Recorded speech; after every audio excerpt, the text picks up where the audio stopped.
All right, Dan, 2023.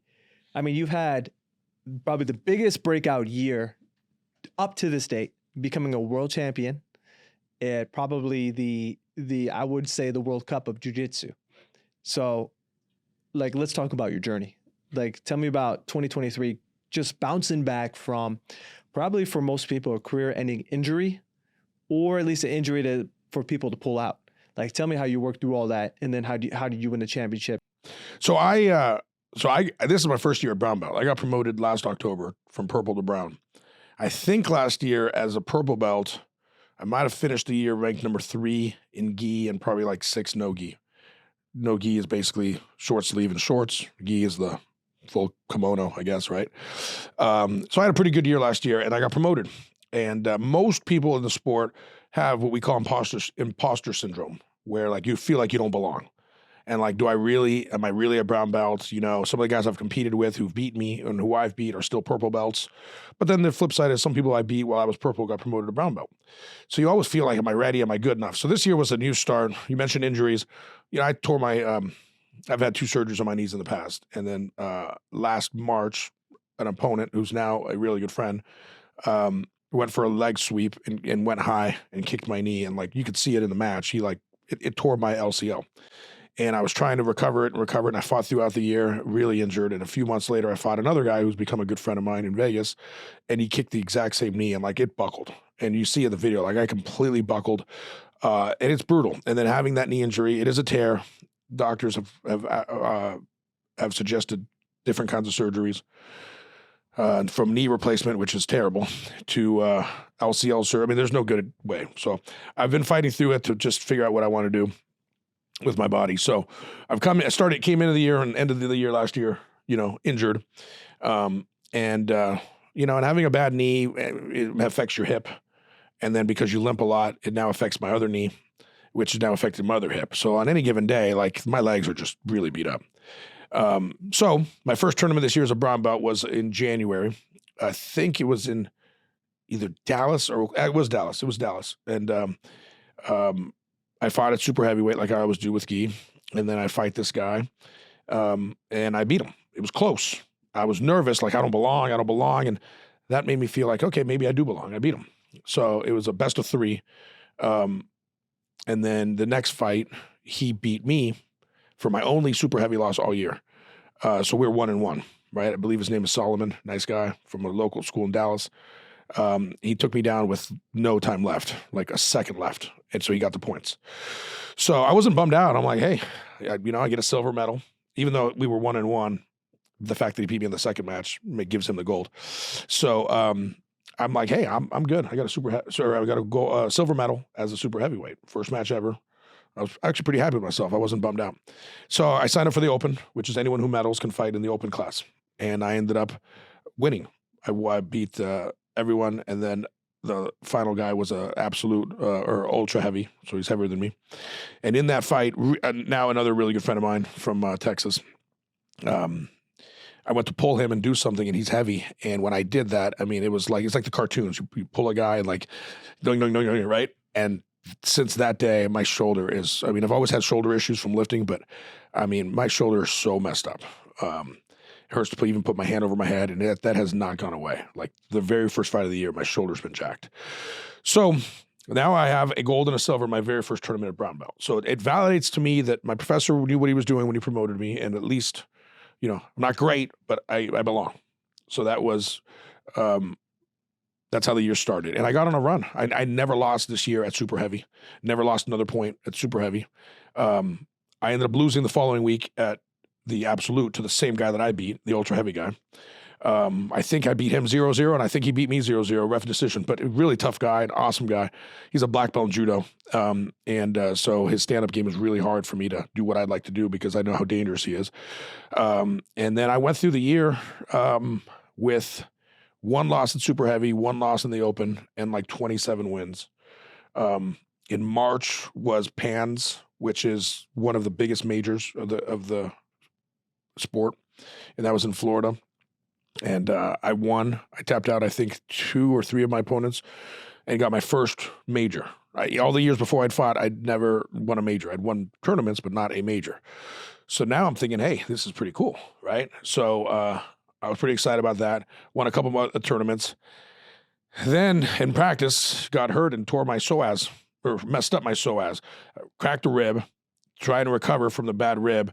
I overcompensated and I messed up my psoas, which to this day is still bothering me. On its worst days, I can't get out of bed because my stomach tightens up so much that I'm like in a fetal position. On a good day, it hurts to breathe. That's how like damaging it is. You go online, a psoas tear or recovery can be like 3 to 6 months. And like I took 2 weeks off from, it was my first tournament I backed out of in Houston. And I was supposed to fight that guy Solomon who beat me. We're 1-1. I'm like, I got to get this guy. But I didn't go. He ended up winning. And, that really bummed me out. So kept training, fought in Austin, fought in a couple tournaments, went to Memphis, went to a couple places, kept winning, got like 4 golds, tournaments where I was gi, no gi, and then super heavy, and then absolute. So I was doing pretty well. I started getting this level of confidence, not arrogance like, oh, you can't beat me. It was more confidence like, they're not going to beat me. They just can't. And I just started building this confidence that I never really had. You get humbled in your class because your professor and the black belts and people at your skill and younger people, they humble you in class every day. Someone is, knocking you around.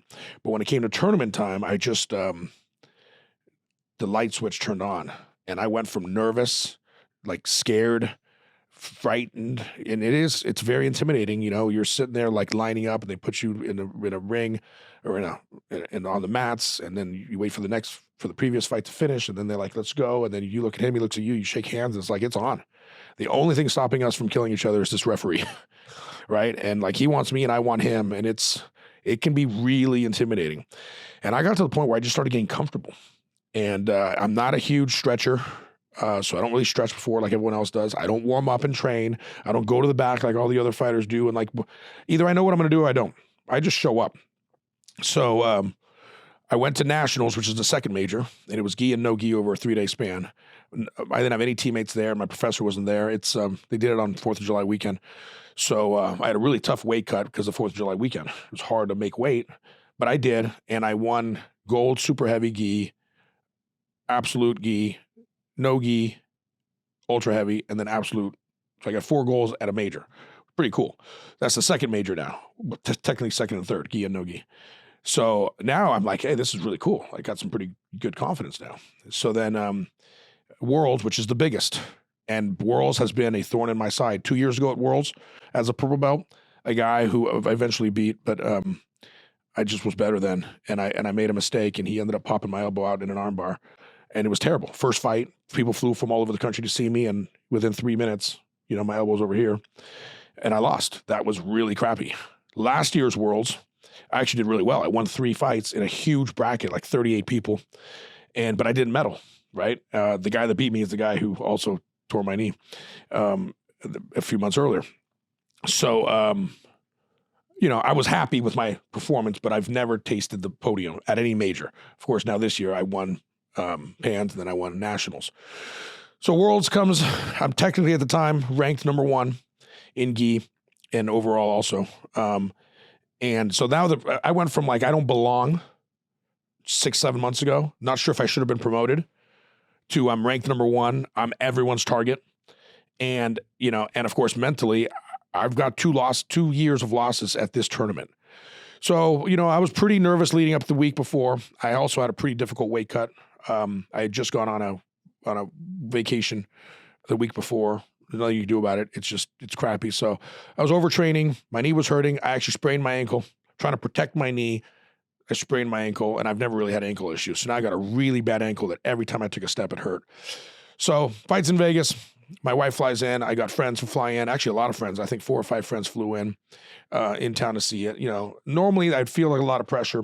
This time I was just kind of focused, like I have to win this. This is the first time I really didn't scout my opponents. Usually I scout them all and see what they do and everything else. And I just was like, I don't care. Whatever they do, if I do my thing, I will win. So I just sat there. I put my headphones on, listened to Metallica. I actually was icing my ankle before the fight. Usually you ice after. That's how hurt I was. I was icing before the fight just to bring the swelling down. So I was a little nervous, taped up both my ankles so I didn't give the person an advantage that he's hurt because they would have attacked it. And I get in line, I weigh in, and I see it's a bracket of 24 people, right? So you could just tell I'm going to fight any one of these guys. You don't know who. So because I was ranked number 1, I had a bye. So I see this guy. He's literally 6'6". I mean, tall. We all weigh the same. It's just they're carrying it in length and it's all over their body. I'm carrying mine in a 5'10" frame. So I see this real tall guy, and he says, I say, hey, who are you fighting? He says, I'm fighting that guy. He goes, but I'm not really worried because after I fight him, I got to fight the number 1 ranked guy. I'm like, oh yeah, that's me. And I didn't say cocky. I was just more like, yeah, that's me. He's like, no way, really? I'm like, yeah, good luck. So I watch him, and he destroys this guy. It like barely breaks a sweat. And I'm thinking like, oh my God, like you get a bye so you can be rested because you've earned it. I want my opponent to have a battle. So when I fight him, I have an advantage. I think he just warmed up. So he walks by me, and I'm like, you could have at least broken a sweat, bro. And he's like, whatever. So I'm like, well, that's what I'm going to fight. So I started thinking in my head, well, I know what this guy's going to do. He's going to pull guard. He's long. He's going to want to do this, whatever. So as soon as we shake hands, threw him down. He eventually got back up. He pulled guard. I passed his guard. I won. It was a tough fight. Second fight was a guy that I'd fought before in Austin. Really tough guy. I mean, I barely beat him by points last time, and I knew what he does. He knows what I do. And he had just seen this fight, so he pulled guard immediately. He's probably like 6'3", 6'4". Passed his guard with like 15 seconds left. Beat him by points. That was tough. He rested 5 or 6 minutes. Ankle's not bothering. Well, actually, ankle was bothering me. I was kind of limping around a little bit. Knee wasn't bothering me as much. Shoulder is killing me. Third fight, which I thought was the finals because they had the board had said finals, but they made a mistake. So I'm thinking this is it. Now I'm fighting a guy who's pretty much my size. I like fighting guys like me because that's a battle. I want to brawl. I have so much more confidence brawling than having to play this game against a really tall, long guy who can catch me in a bad position because of his length.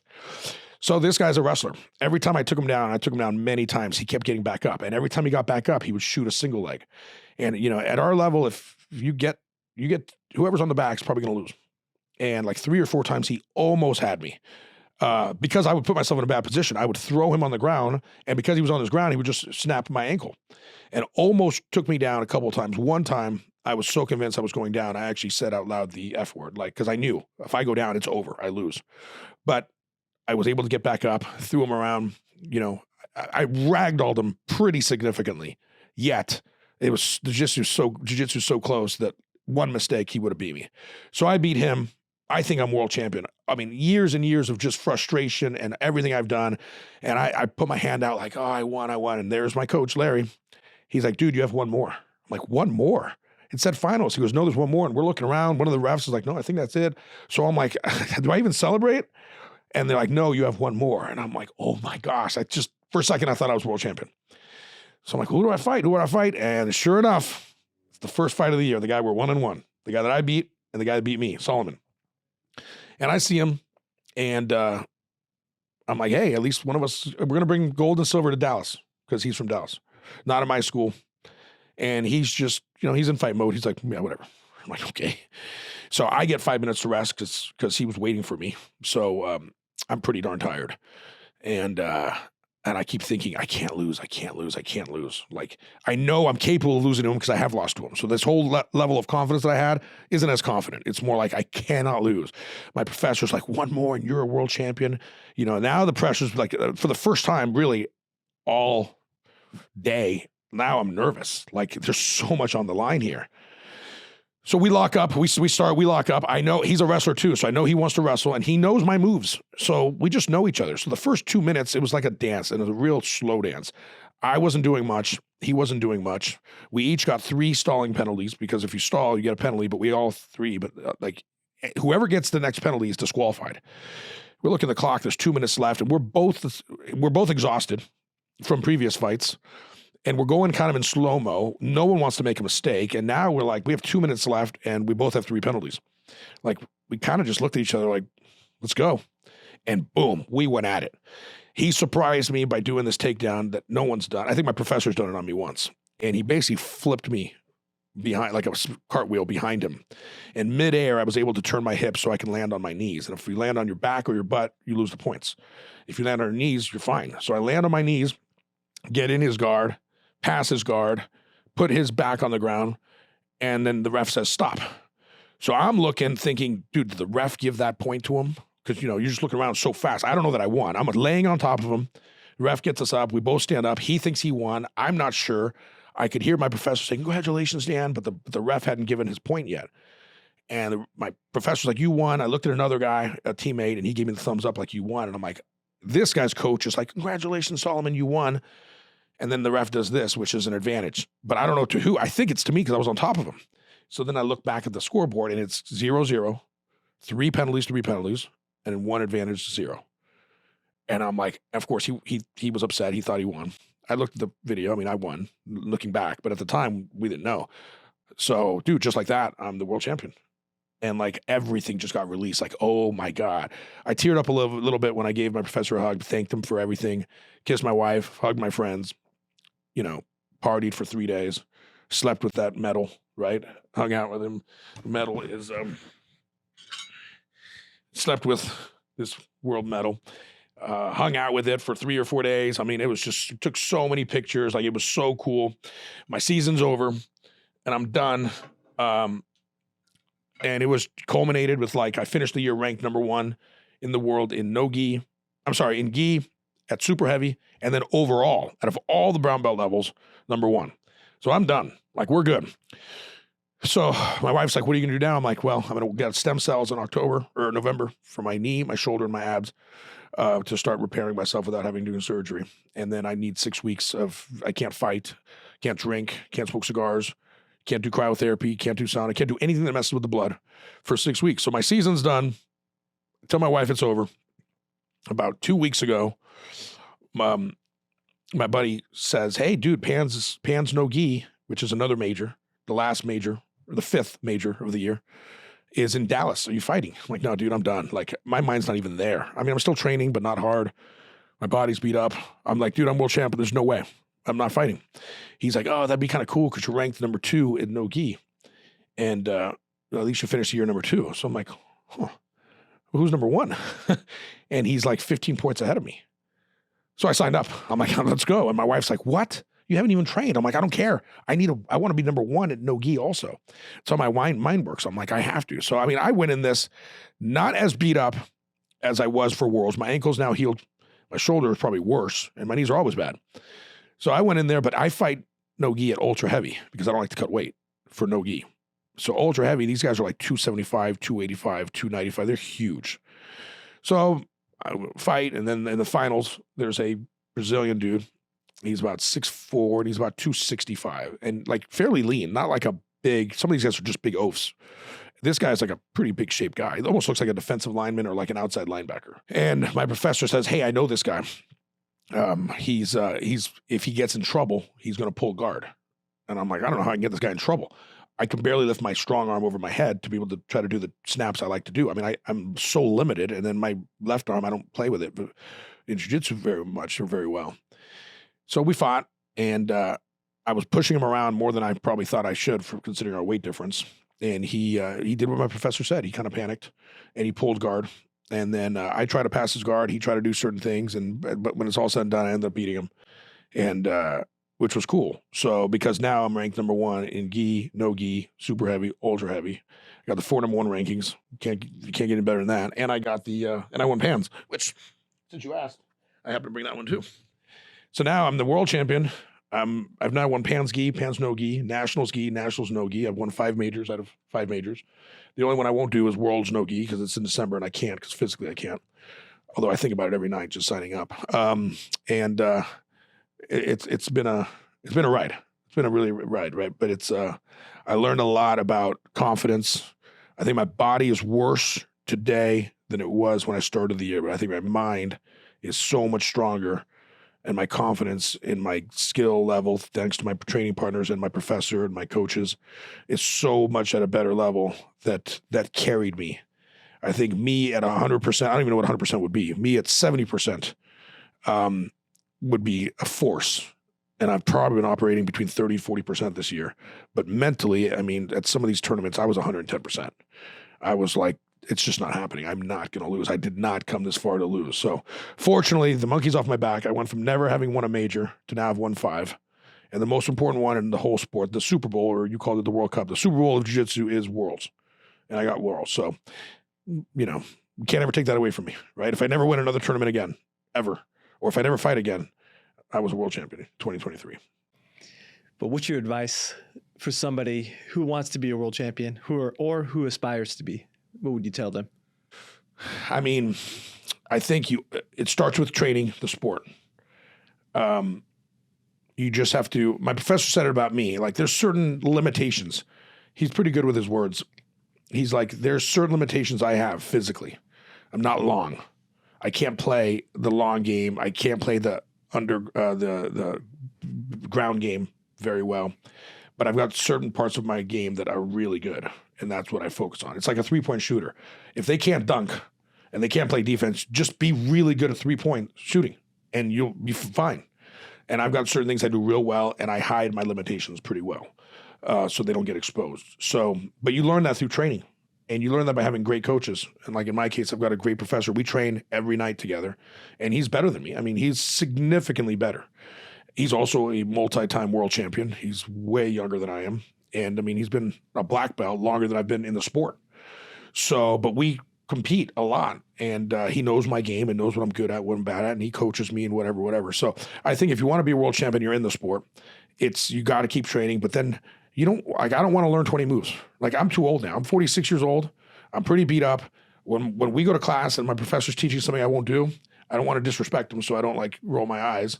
But like, I literally don't listen. Like, I'm not going to be on my back. I'm not going to do a berimbolo, and I'm not going to do this ninja stuff that these little guys are doing. Like, that's not me. You want to start doing smash stuff? I'm your guy.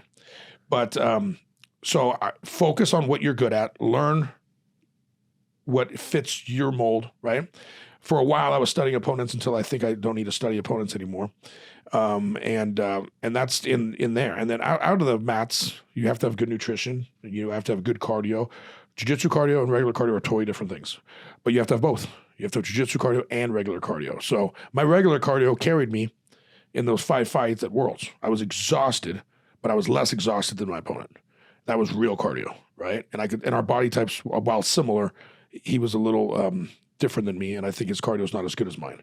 So that carried me. My jiu-jitsu cardio is while we were fighting and he put me in that tough position, I was able to get out of it. So I think those matter. I think health, nutrition, and training. Perfect. Love it, man. So congratulations, champ. Thank you.